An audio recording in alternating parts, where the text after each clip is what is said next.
안녕하세요 여러분, 반갑습니다. 한 주간 잘 지내셨습니까?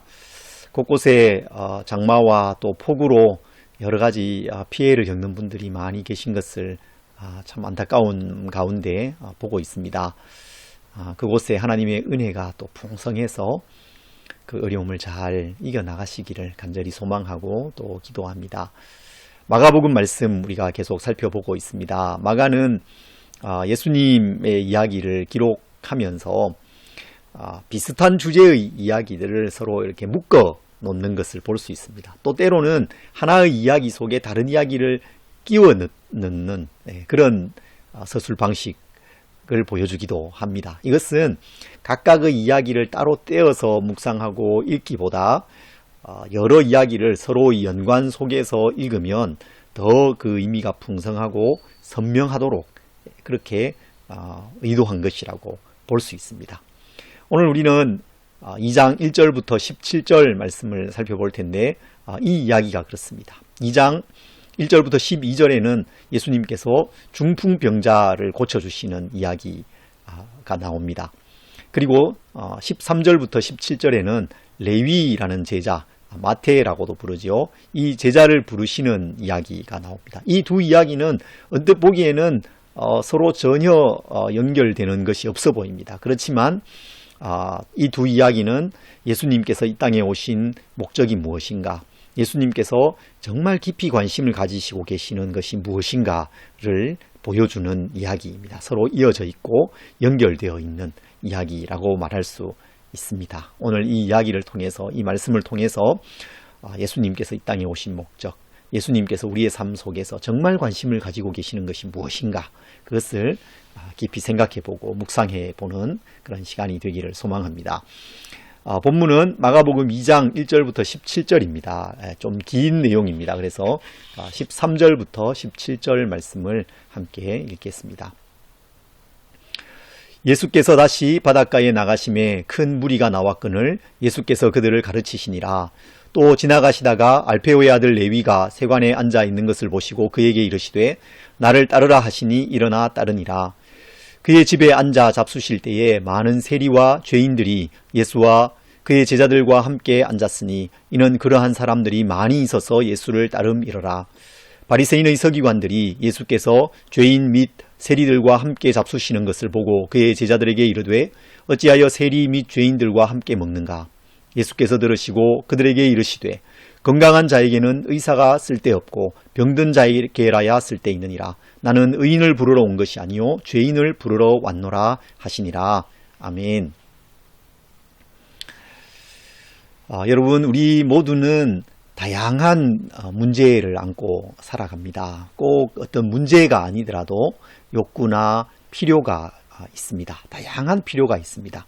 문제라고 하면 좀 부정적인 느낌으로 다가오지 않습니까? 그래서 필요라고 하면 더 좋을 것 같습니다. 여러 필요가 있습니다. 누구나 필요를 가지고 있습니다. 그리고 이 필요는 다양한 차원을 가지고 있어요. 어떤 것은 매우 표면적이고 직접적인 필요입니다. 피부에 와닿는 필요, 당장의 필요입니다.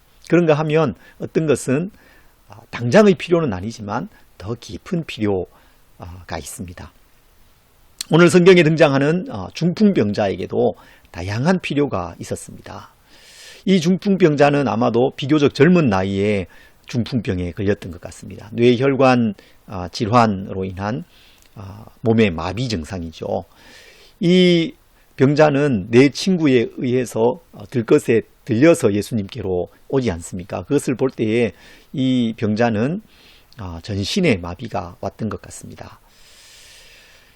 이 사람에게는 당장의 필요가 있습니다. 그것은 그가 거동하지 못하는 어려움이 있죠. 그래서 누군가의 도움에 의해서 도움을 통해서 거동하게 되는 누군가의 도움이 필요합니다. 거동의 도움이 필요합니다. 활동 도우미라고 할 수 있습니다. 오늘 이 이야기 속에는 그의 4명의 친구가 이 사람의 활동 도우미의 역할을 하는 것을 볼 수 있습니다. 그 도움이 없으면 그는 아무것도 할 수 없습니다. 아무 데도 갈 수 없습니다. 급한 볼일도 해결할 수 없습니다. 누군가의 도움이 반드시 필요했습니다. 그런가 하면 이 사람에게는 더 큰 필요가 있습니다. 더 깊은 필요가 있습니다. 그것은 바로 중풍병입니다. 중풍병의 치유입니다. 그것이 그가 거동을 하지 못하게 된 원인이죠. 이 병을 고칠 수 있다면 그는 자유롭게 거동할 수 있습니다. 활동 도우미는 더 이상 필요하지 않습니다. 중풍병으로부터 고침받는 것이 그가 가진 매우 중대하고 깊은 필요였습니다. 그런데 이 중풍병이 이 사람이 가진 가장 깊은 필요는 아니었습니다. 그보다 더 깊은 필요, 궁극적인 필요가 있습니다. 그게 무엇입니까? 바로 영적인 필요이죠. 그의 영혼의 필요입니다. 죄의 문제입니다. 하나님과의 그 관계의 문제였습니다. 이것은 중풍병보다도 사실 더 중요한 문제이죠. 더 깊은 수준의 필요입니다. 그의 인생 전체를 좌우하는 문제였습니다. 영원한 그 생명에 관한 문제였다는 것입니다. 또 13절부터 17절에 등장하는 레위에게도 여러 필요가 있었음을 볼 수 있습니다. 그에게도 당장의 필요가 있었습니다. 표면적인 필요가 있었습니다. 무엇이었겠습니까? 그것은 아마도 돈이었을 것입니다. 그의 직업이 세리였거든요. 세리는 그 당시에 로마의 앞잡이가 되어서 동족 유대인들로부터 세금을 걷어서 로마에 전달하는 역할을 했습니다. 로마는 정해진 세금을 거두어서 납부하기만 하면 더 걷는 것에 대해서 관대했습니다. 그냥 눈 감아 주었습니다. 그래서 대부분의 세리들은 많은 돈을 유대인들로부터 걷어서 그 중에 일부는 로마에 납부하고 나머지는 자신들이 갖는 부를 쌓는 기회로 삼았던 것이죠. 그가 세리의 직업을 가졌던 것으로 보아서 그는 돈을 많이 갖기를 원했고, 그래서 그 돈은 자신의 가장 직접적이고 표면적인 필요였고 욕구였습니다. 그러나 그 돈이 이 레위의 모든 필요를 채워주지는 못했습니다. 레위에게 참된 만족을 주지 못했어요. 레위에게는 더 깊은 필요가 있었습니다. 그것은 사람들과의 그 관계 속에서 채워지는 필요였습니다. 친밀감이라고 할 수 있습니다. 사람들로부터 받는 존중과 인정, 사랑, 그런 것이 그에게 필요했습니다. 내면 세계의 질서와 영적 성장이라는 책을 쓴 고든 맥도날드가 다른 책에서 사람에게는 친밀감이라고 부르는 욕구가 있다, 그렇게 쓴 적이 있습니다. 우리 모두에게 이 친밀감이라는 욕구가 있거든요. 레위가 그랬습니다. 세리라는 이 직업으로 인해서 사람들이 그를 혐오했습니다. 미워했습니다. 싫어했습니다. 그래서 그는 늘 외롭고 마음이 공허했습니다. 그의 깊은 필요가 채워지지 않았던 것이죠. 그런데 그뿐만 아니라 이 레위에게도 더 깊은 필요가 있었습니다. 가장 깊은 궁극적인 필요가 있었습니다. 역시 영혼의 문제입니다. 죄의 문제입니다. 하나님과의 관계의 문제, 영적인 필요가 그에게 있었다는 것입니다. 이 사실은 우리 모두에게도 그대로 적용됩니다. 우리에게도 당장의 필요가 있습니다. 피부에 와닿는 그런 필요가 있습니다. 예를 들면 돈이 대표적인 당장의 필요입니다. 가장 직접적이고 표면적인 우리의 필요입니다.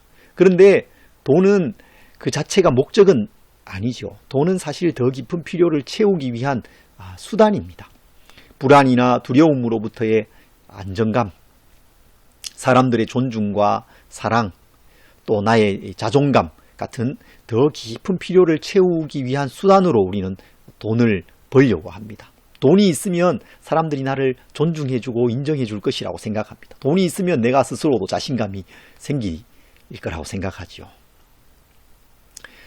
그러나 레위의 이 경우에서 보는 것처럼 돈이 다른 그 깊은 필요를 사실 채워주지 않습니다. 언뜻 이렇게 채워주는 듯 보이지만 사실 그것은 속는 것입니다.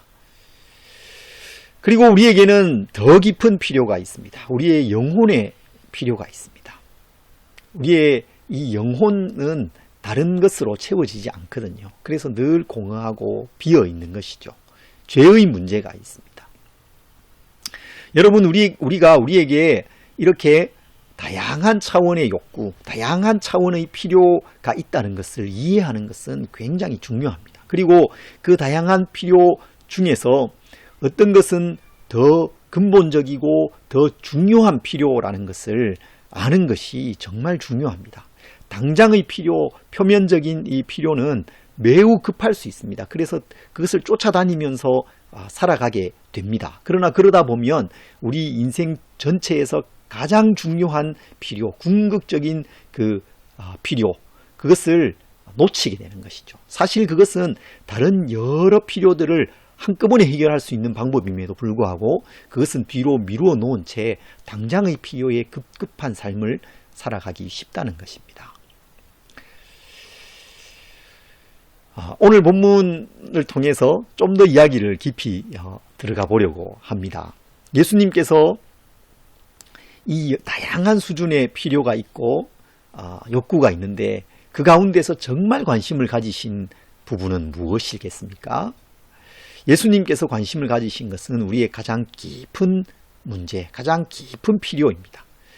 예수님께서 당장의 필요를 무시하신 것은 아닙니다. 빈들에서 배고픈 무리들에게 오병이어를 나누어 주시면서 그들의 그 배고픔을 채워주시는 것을 볼 수 있죠.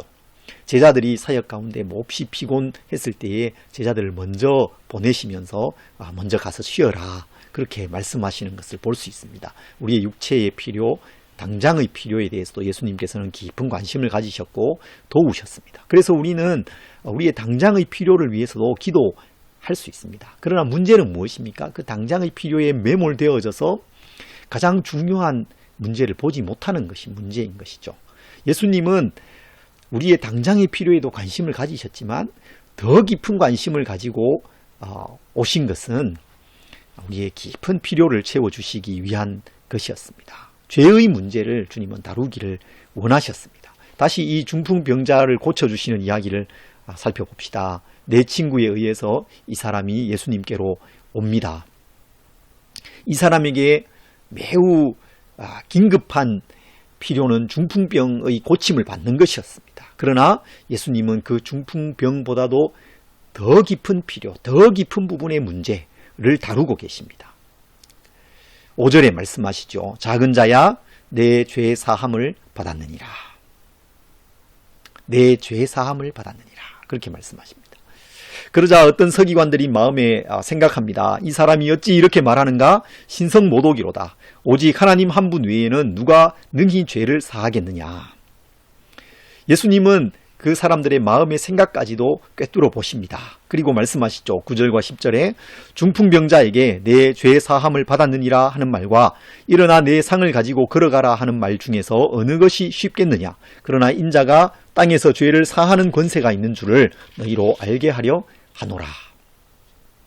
지금 5절과 7절, 9절과 10절을 함께 쭉 연결해서 읽어보았습니다. 이 네 구절 속에 반복되는 문구가 있습니다. 네 번이나 반복되는 문구가 있어요. 그것은 죄를 사한다라는 문구입니다.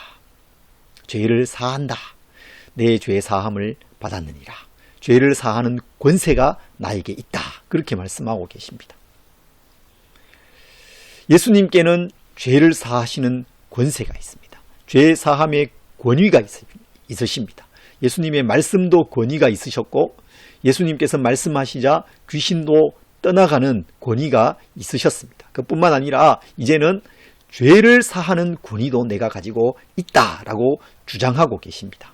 서기관들이 하나님 외에 누가 죄를 사하겠느냐 그렇게 물었습니다. 그들의 질문은 굉장히 전곡을 찌르는 질문이었어요.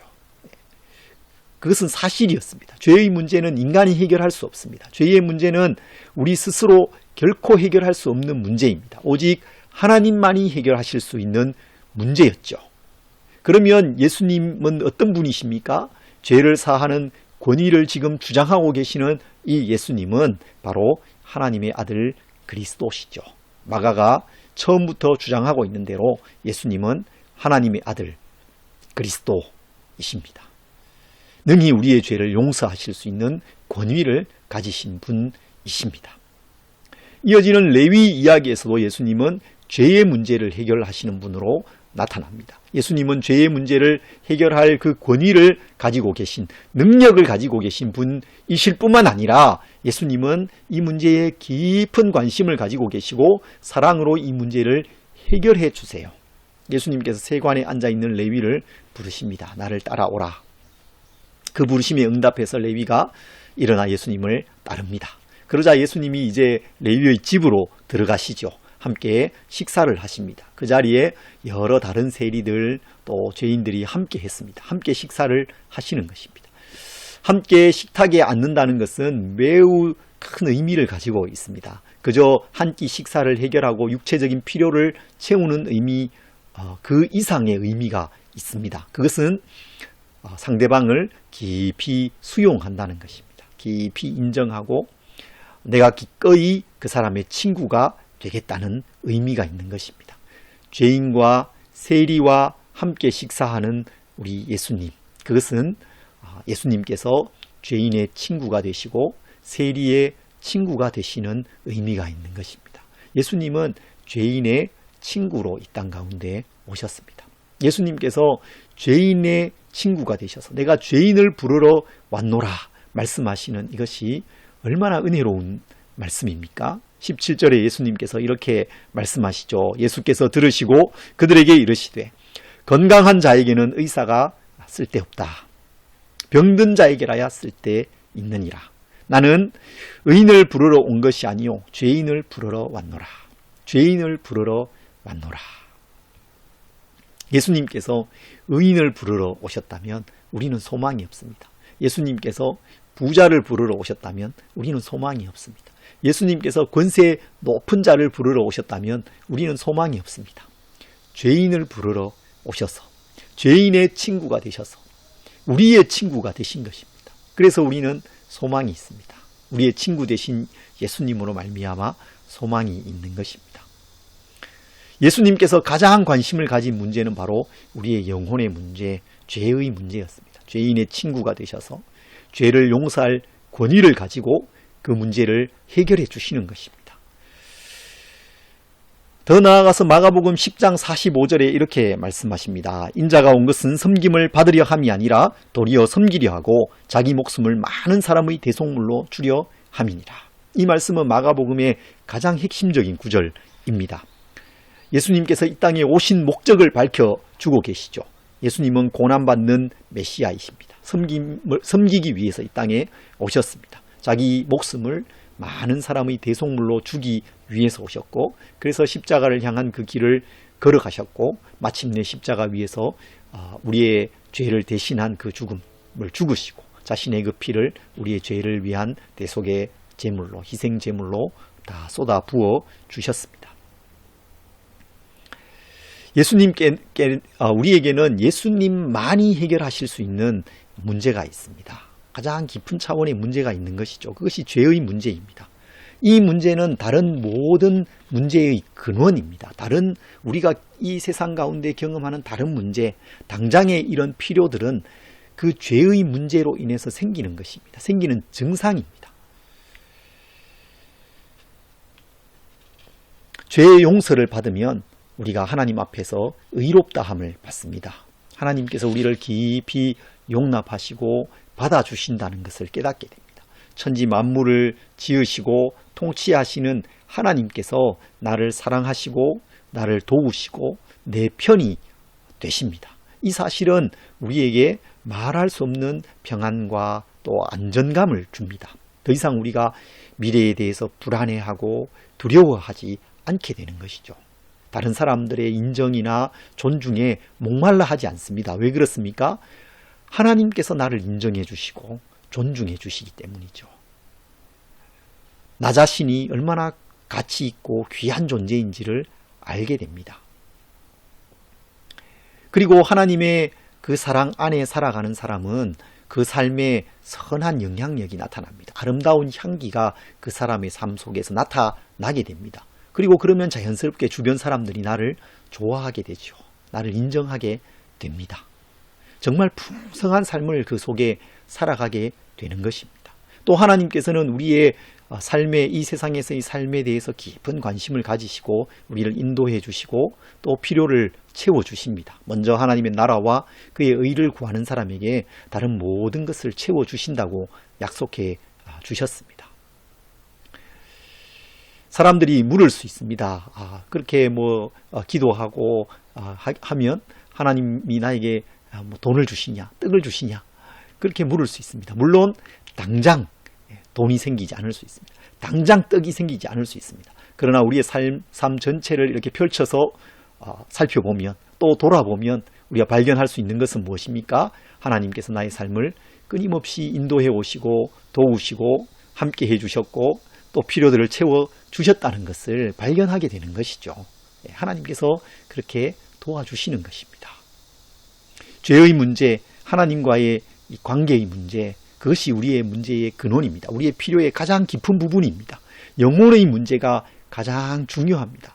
오늘 이것이 죄의 용서라는 말로 이렇게 나타나고 있지만 사실은 그것은 우리 영혼의 건강함, 영혼의 필요라고 말할 수 있습니다.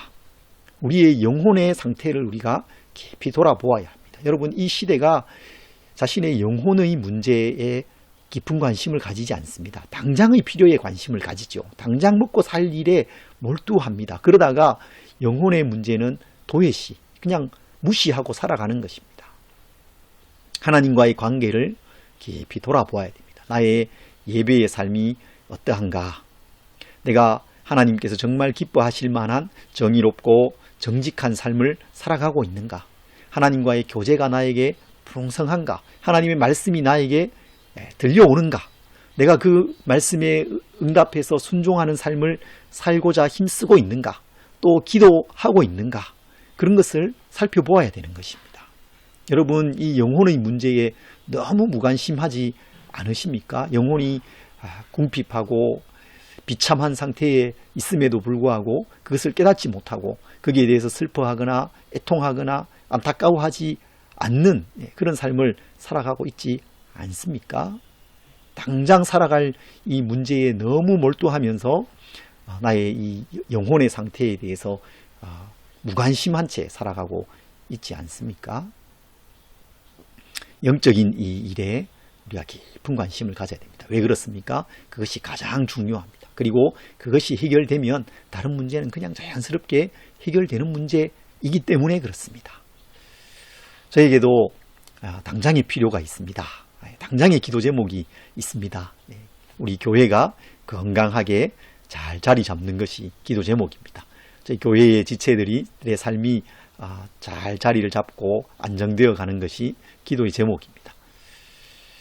또 새로운 가정들이 우리 교회에 함께 참여하고 교회가 건강하게 잘 자리 잡는 것, 그것이 기도의 제목입니다. 가족 가운데 연약한 사람들이 건강하게 되는 것, 기도 제목입니다. 입시를 준비하고 있는 딸이 진로의 하나님의 은혜 가운데 잘 인도를 받는 것, 그것이 기도의 제목입니다. 이런 당장의 필요가 저에게 있습니다. 여러분은 어떤 당장의 필요가 있으십니까? 어떤 기도 제목이 있으십니까? 여러분, 이 당장의 필요를 우리가 무시할 필요는 없습니다. 당장의 이 필요들은, 우리의 이 기도의 제목은 하나님께서 우리를 기도의 자리로 부르시는 음성입니다. 우리를 이 당장의 필요를 통해서 기도의 자리로 부르십니다. 기도의 출발점이 됩니다. 그런 필요가 있고 그런 결핍이 있고 답답함이 있어서 우리는 기도를 시작하게 됩니다. 여러분, 이 당장의 필요를 가지고 기도의 문을 여십시오. 기도의 문을 활짝 열어 젖히십시오.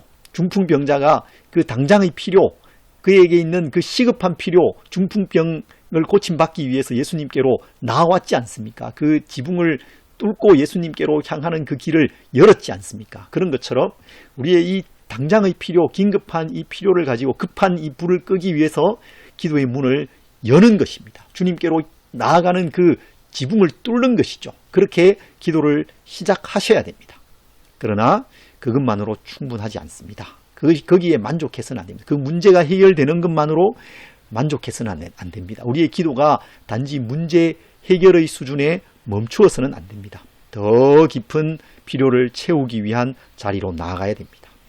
하나님의 지성소, 은혜의 보좌로 나아가야 됩니다. 거기에서 하나님을 만나야 됩니다. 거기에서 우리의 죄의 문제를 해결해야 됩니다. 우리에게 있는 깊은 죄의 문제, 깨닫지 못하고 있던 문제, 깊은 분노, 숨겨진 죄악, 이런 것들이 다 드러나고 하나님 앞에 쏟아내어지고 회개해야 되는 것입니다. 하나님의 사랑과 용서, 깊은 용납을 경험해야 합니다. 하나님께서 주시는 안정감과 깊은 평안을 그곳에서 누리셔야 됩니다. 당장의 필요를 가지고 여러분 기도의 문을 여십시오. 그리고 더 깊은 필요, 우리 영혼의 필요, 하나님만이 채우실 수 있는 우리의 이 영혼의 필요를 하나님 앞에서 채워가시기 바랍니다. 그럴 때에 우리의 삶에 정말 하나님께서 주시기 원하시는, 주님이 깊은 관심을 가지고 계시는 그 풍성한 삶이 깃들게 될 것입니다. 이 놀라운 삶, 기도의 삶 가운데 나아가는 우리 모든 지체들이 되시기를 소망합니다.